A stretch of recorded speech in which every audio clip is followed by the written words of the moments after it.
Oh, wait, before you do that, I spaced out for a moment. We've got Benjamin on the line on the, well, not the line, I guess, the Skype line. On Skype, Benjamin is with us from California. Hey, guys, how's it going? Hey, what's on your mind tonight? Well, I was listening to last night's show while I was at work today, and I wanted to comment on two things. The first thing is, Mark, you mentioned that military individuals get hefty pensions. And I don't believe they do get a hefty pension. I know my father, he's been in the military for 26, 27 years. Okay. And for military members, when they're in for 20 years, they're eligible for a 50% pension. Now, my perception of that not being hefty might be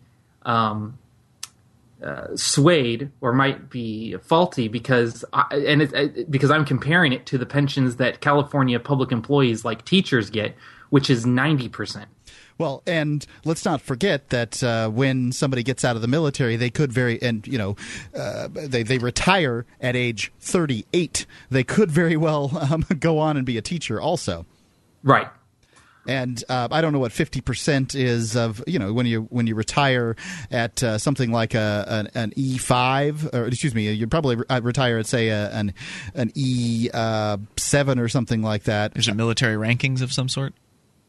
The E thing. Yeah, that's enlisted person. I don't know what the numbers would be, but what does the average military person make after 20 years in the organization?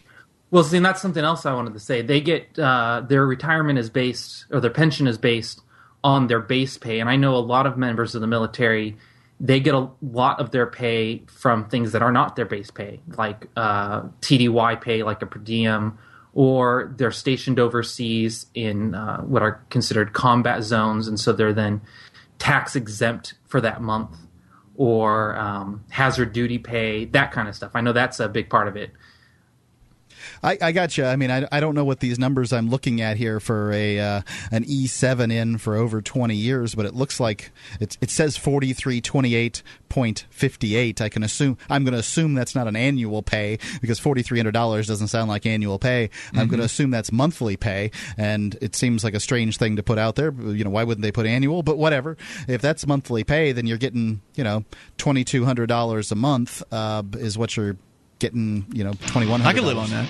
Yeah, somebody could live on it, and it's certainly enough to, maybe you already got some school while you're in, or whatever. You take your school, go on, become a firefighter or a cop or a teacher or something like that, and then you get the second double dip that comes along. Benjamin, if you have more to share, you're welcome to stick with us. 855-450-FREEZE, the SACL CAI toll-free line. The cost of regulation. Mark's got some interesting and what might be shocking numbers here in moments. Free Talk Live. I think we still have Benjamin with us listening in California on Skype. And by the way, if you've got Skype, you can connect to us at lrn.fm. Benjamin, what else was on your mind tonight? Okay, so I wasn't really trying to argue that pensions aren't nice. I don't think military pensions are particularly hefty as far as pensions go. Not compared to other government employees. Right. So the second thing I want, you guys were talking about how you were reading an article about how cops don't really have dangerous jobs and how police and firefighters make themselves look out to be like, oh, we do such a dangerous job. Look at us. Right, when in fact cashiers are almost as likely to die on the job as a firefighter. Right. And they skew the firefighter numbers by accepting things like heart attacks 12 hours and after police going numbers, home. right? I don't know about the police numbers. Okay. I am, on a firefighting crew, so if I go home and I have a heart attack and I die after, several hours after a call, it may or may not be related to that call, but I certainly will be getting the insurance. Gotcha. My wife. And one of the stories that the writer brought up was the fact that Alameda Fire Department had let someone drown, actually. And Mark, you seem skeptical at that story, but I remember that being not as big of news as it should have been here in Northern California, but it made a lot of people really angry because what happened is a mom called up and said, her adult son, he was like 50 or something, was going to kill himself by drowning himself. And so he walked out into the water, and for an hour he stood out in deep water up to his neck and basically just got so cold that he eventually just drowned. And firefighters and police officers just stood around and watched this happen. Well, onlookers were like, what the hell are you doing? Why aren't you helping this gentleman? People even offered, hey, I'll go out there and help him. And the firefighters and the police stopped them. And their excuse was, well, we don't have the right certification for doing water rescue or something, which turned out to be bogus, that they did have that. And it all turned out to be didn't you guys talk? I thought you guys did talk about that. Yeah, he's giving us more detail. Okay.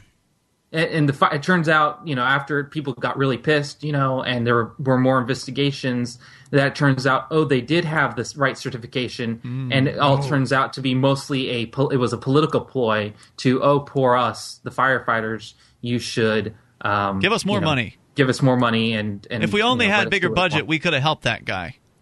Right, that's what it turned out to be. So where's our scarab boat? How can we go save this guy without a scarab? I'm not kidding you. It doesn't stop with the equipment for fire companies. It just doesn't stop. There are towns in New Hampshire where they've got, they've got 1,500 people and a ladder truck. There's not a 3-story building in the whole town, but they've got a ladder truck. Yeah.